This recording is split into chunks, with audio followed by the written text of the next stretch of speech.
Oh, aleluia! Glória a Deus! Boa madrugada para todos. 3:30 da madrugada, amém? Eu quero deixar uma reflexão aqui, glória a Deus. Ouvindo esse louvor lindo aí do Nelson Ned. Confia em Jesus de Nazaré e Ele vai botar você de pé. Só Jesus, irmão, mais ninguém, amém? Mateus 21, a partir do 23. Tendo Jesus chegado ao templo, estando já ensinando, acercaram-se dele os principais sacerdotes e os anciãos do povo, perguntando: com que autoridades fazes estas coisas? E quem te deu essa autoridade? Jesus lhes respondeu: eu também vos farei uma pergunta. Se me responderdes, também eu vos direi com que autoridade faço essas coisas. De onde era o batismo de João? Do céu ou dos homens? Oh, aleluia! Do céu ou dos homens? E discorriam entre si. Se dissermos do céu, ele nos dirá: então por que não acreditastes nele? E se dissermos dos homens, é para temer o povo, porque todos consideram João como profeta. Então responderam a Jesus: não sabemos. E ele, por sua vez: nem eu vos digo com que autoridade faça essas coisas. A Bíblia diz que estando já Jesus chegado no templo e estando ensinando, os fariseus, principais sacerdotes, os anciãos do povo, perguntou: com que autoridade faz essas coisas? Quem te deu essa autoridade? Com que autoridade faz o quê? Milagre? Ressuscita? Também, mas o teor da conversa não é essa. Olha o começo da frase. Chegando Jesus no templo e estando já ensinando. Quer dizer, ele chegava e já tomava lugar de mestre, porque já começava a ensinar. E os fariseus que se acham dono do templo, ó a dor de cotovelo. Ó a dor de cotovelo. A pergunta é o seguinte: quem te deu essa autoridade, Jesus? De tu chegar aqui na nossa igreja e já sair ensinando para os outros? Quem te deu essa autoridade, né? De já chegar aqui tomando o púlpito e já sair pregando, louvando e profetizando? A verdade, o teor da pergunta é essa.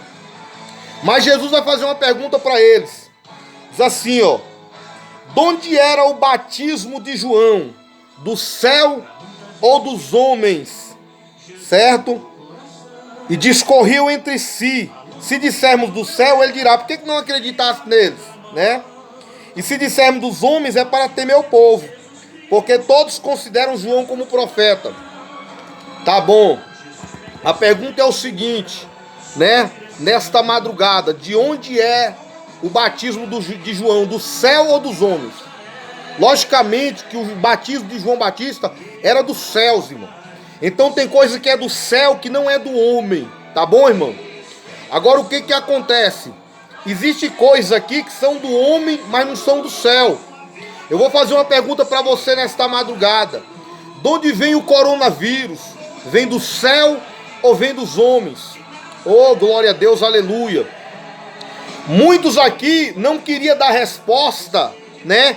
Eles tinham ali a sua opinião formada, né? A respeito de onde era o batismo de João.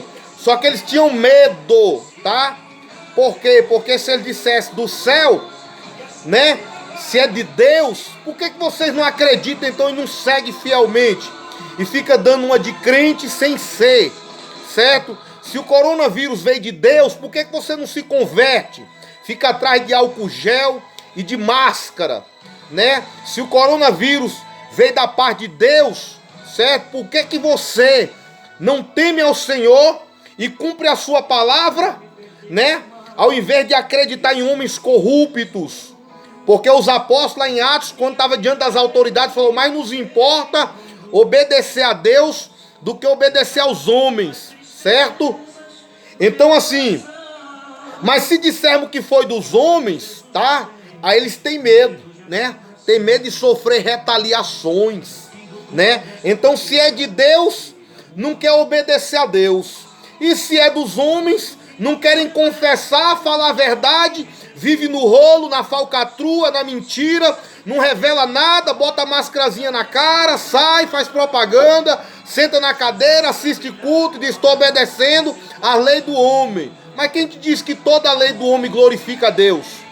Lá em Isaías capítulo 10, versículo 1 e 2, diz assim, ó: ai dos que decretam leis injustas, tá? Que fazem perverter o direito, né, do pobre, o direito do órfão e da viúva.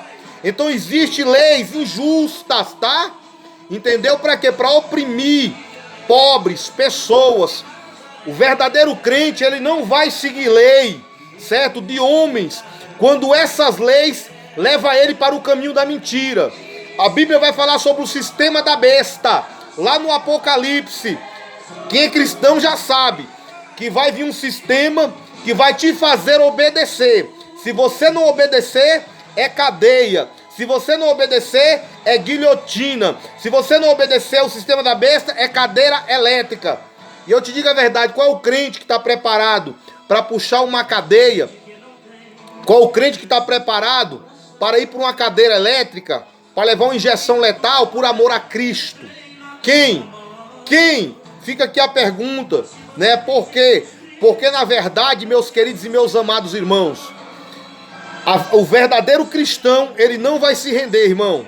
Ele não vai se render, certo? E outra coisa, a gente acaba temendo esse povo. A gente começa a ver nossos irmãos obedecendo essas leis injustas e a gente se sente repressivos. A gente fica sem saída. Fala: poxa, se fulano era para estar do nosso lado, nos ajudando, pregando poder. A verdade não, ele se juntou com o lado do sistema, certo? Porque tem medo de sofrer retaliação e quer ser aceito pelos homens.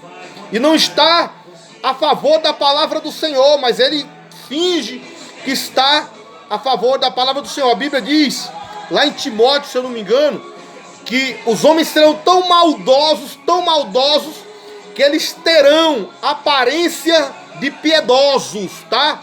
Mas nas suas obras negarão a Deus, tá? Eles terão aparência. O que é aparência?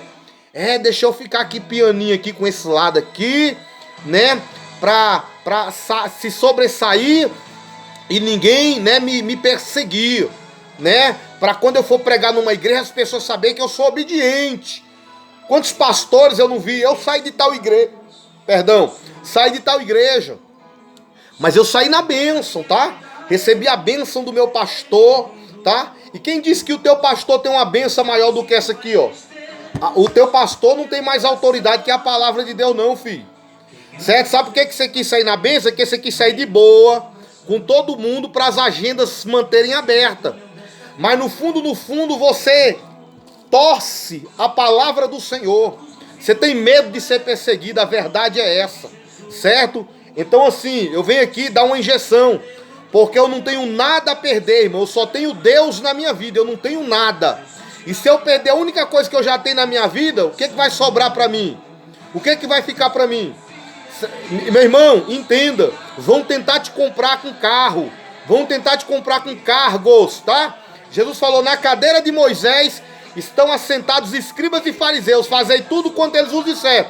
Por causa dos escribas? Por causa dos fariseus? Não, por causa da cadeira de Moisés.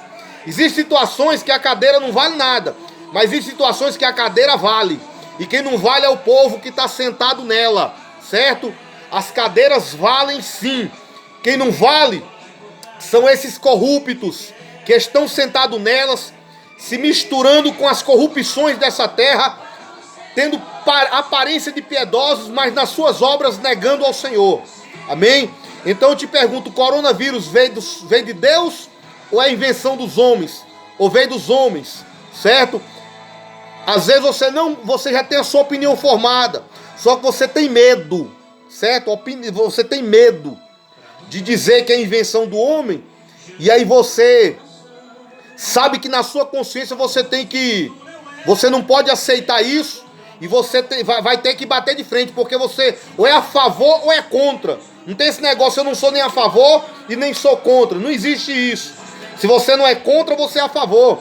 Se você der a favor, você é contra. Jesus falou bem assim, ó, todo aquele que não é contra mim é porque é ao meu favor. Não existe meio termos, irmão. E você sabe que na sua consciência, você acreditando que é um sistema de homem, que não tem nada a ver com Deus, sabe o que a Bíblia diz? Lá em Mateus capítulo 24, versículo 28. Onde estiver o cadáver, aí se ajuntarão os abutres. Sabe o que está cheio de abutre aí? Cadáver. Sabe o que é cadáver? Coisa morta. Sabe o que é coisa morta? Não provém de Deus, tá? As coisas de Deus são vivas, são eficazes. Amém? Então é o seguinte, coisa morta, coisa de homens, tá? Agora o que acontece? A Bíblia deixa claro, certo? Que o Senhor sempre deu livramentos ao seu povo, certo? Então, meu irmão, tá com medo de perder a vida? Tá com medo de perder a vida? Por causa do evangelho, você sabia, certo? Que teve profetas que arriscou a sua própria vida e também ele teve que arriscar a vida de outros. Eu vou te explicar quem. Por causa do evangelho, Maria e José fugiram para o Egito, tá? Fugiram para o Egito. Sabe o que Herodes fez? Mandou matar criancinhas que não tinha nada a ver com a fuga de José e Maria para o Egito, certo? Você não sabia que por causa da tua verdade, daquilo que você crê, você tem que botar a vida de outros em risco, sim. Você tem que botar a vida de outros em risco, porque Jesus, José, Maria colocaram a vida de outros em risco, irmão. Entende? Só que a maldade é de quem inventou ela, filho. Quem vai pagar é quem inventou ela. Eu não posso ser cúmplice de erro de ninguém. Vamos continuar pregando o evangelho. A igreja vai fechar? Que feche. A nossa boca só fecha quando nós partirmos daqui, certo? Na hora que Deus determinar. E se os homens se calar, a Bíblia diz que pedras se levantarão e começarão a clamar. A Bíblia diz o seguinte, Isaías 1, versículo 3. O boi conhece o seu possuidor, o jumento a manjedoura do seu dono. Mas Israel não tem conhecimento, o meu povo não entende. No grande dia, é arriscado pessoas ver jumento subir, boi subir e o besta ficando. Porque é besta. Será que você vai perder para jumento, perder para boi? Então assim, meu irmão, abra teu olho, abra tua visão, tema somente a Deus, irmão. A Bíblia deixa claro, Jesus não chama ninguém de guia, não chama ninguém de pai. O apóstolo Paulo não é dono do evangelho, ele é cooperador, compartilhador, certo? Ele é cooperador do evangelho. Ele foi alguém que fez tudo errado no passado e agora tem que fazer o melhor para poder salvar o número de pessoas, para ver se, né, para recompensar o tempo perdido, certo? Então assim somos nós, irmão. Paulo não está mais aqui, nós estamos, certo? Então, meu irmão, abra teu coração, abra tua mente, em nome de Jesus. Fica na paz, tome posse dessa palavra, se quiser.